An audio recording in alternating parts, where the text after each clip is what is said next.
जय श्री महाकाल। कैसे हैं आप सब दोस्तों? इस बार का चंद्र ग्रहण, जैसा कि मैंने पहले ही बताया है, ध्यान देने योग्य कुछ बातें हमें रखनी होंगी।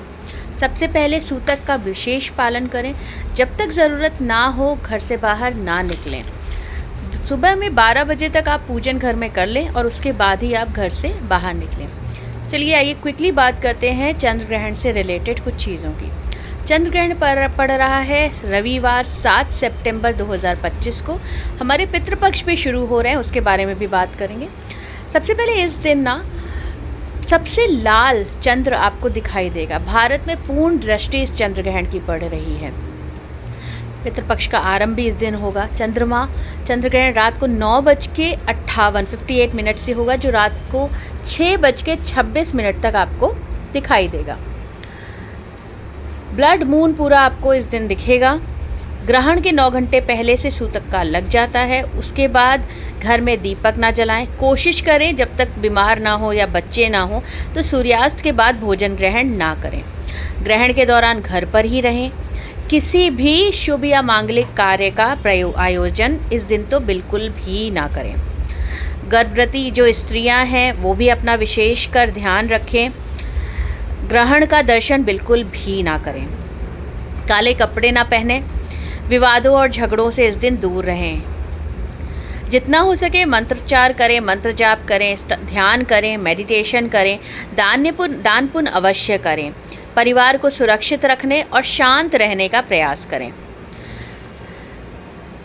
ग्रहण के बाद घर की शुद्धि और स्नान अवश्य रूप से कर लें। इस ग्रहण का प्रभाव काफ़ी रहेगा।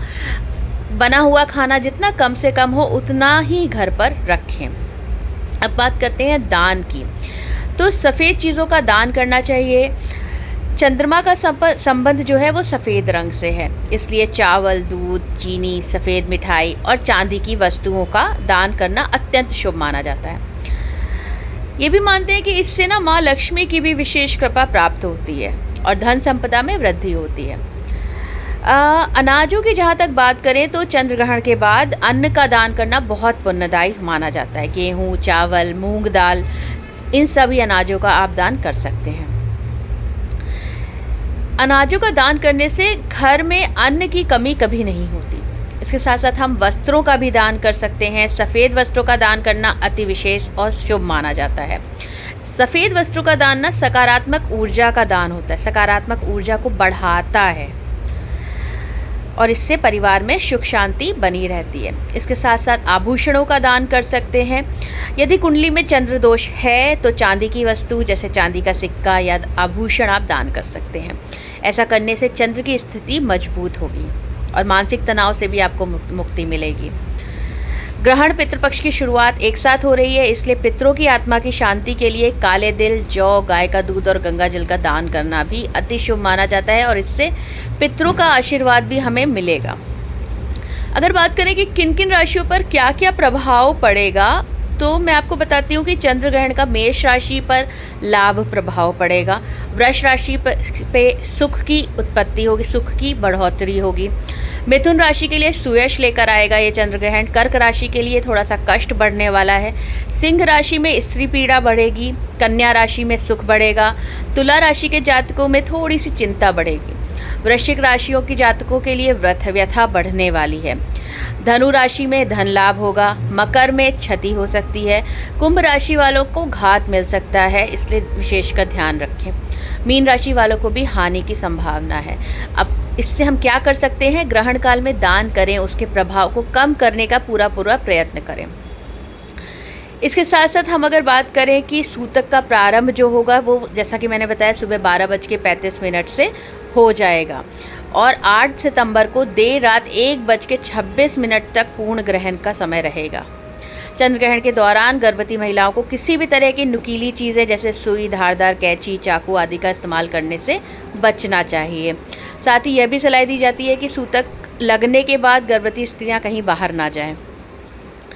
अगर आप इन सभी बातों का ध्यान रखते हैं तो शिशु पर नकारात्मक प्रभाव नहीं पड़ेंगे। चंद्र ग्रहण के दिन खाने या अन्य पवित्र वस्तुओं में तुलसी का दल ज़रूर डाल के रखें। इस दौरान ना चंद्रदेव के बीज मंत्र का ओम श्राम श्रीम श्रौम सह चंद्रमसे नमः। ओम श्राम श्रीम श्रौम सह चंद्रमसे नमः। इस मंत्र का जाप कर सकते हैं। इस मंत्र के जाप करने से भगवान विष्णु की विशेष कृपा आपको मिलेगी। तो कोशिश करें और पूर्ण सच्चे दिल से चंद्र ग्रहण में पूजन करें, मंत्रोच्चार करें, ध्यान रखें अपना और अपने अपनों का। 12 बजे तक पूजन कार्य कर लें और उसके बाद मंदिर के कपाट बंद कर दें, ढक दें, जैसा भी आप करते हैं। और जब शुद्धि हो जाए उसके बाद वापस से अपने ईश्वर का पूजन कर सकते हैं।